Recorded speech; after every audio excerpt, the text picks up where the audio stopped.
I was in a fender bender, pulled over on the side of the road to see if there was any damage.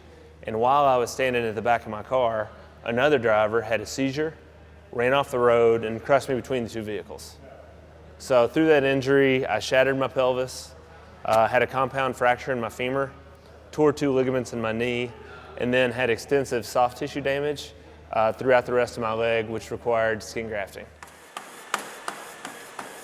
It was pretty brutal. I mean, he had limited range of motion in his ankle, he had limited range of motion in his knee.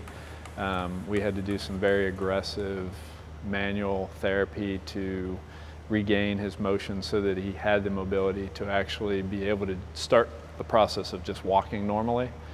And I kind of told him it's a stepwise process. We got to walk first, then we'll start the process of getting prepared to run. As I got more capable of doing athletic movements, it became realistic that I could do the 5K. And once I did the 5K, I had to think, what's next?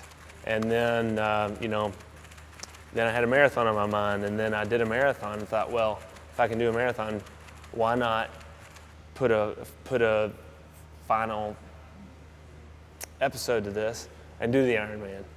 Being in physical therapy was such good preparation for any of your training. I was training every day in this room, making sure that I was getting better, I was getting stronger, I was getting back to where I needed to be in order to be able to complete those, races, tasks, everyday endeavors. Once he got the marathon down, the bike and swim, because they're not as impacting, I knew wouldn't be a problem. And from a motivation standpoint, I knew there wouldn't be an issue just because I saw the way he attacked his rehab.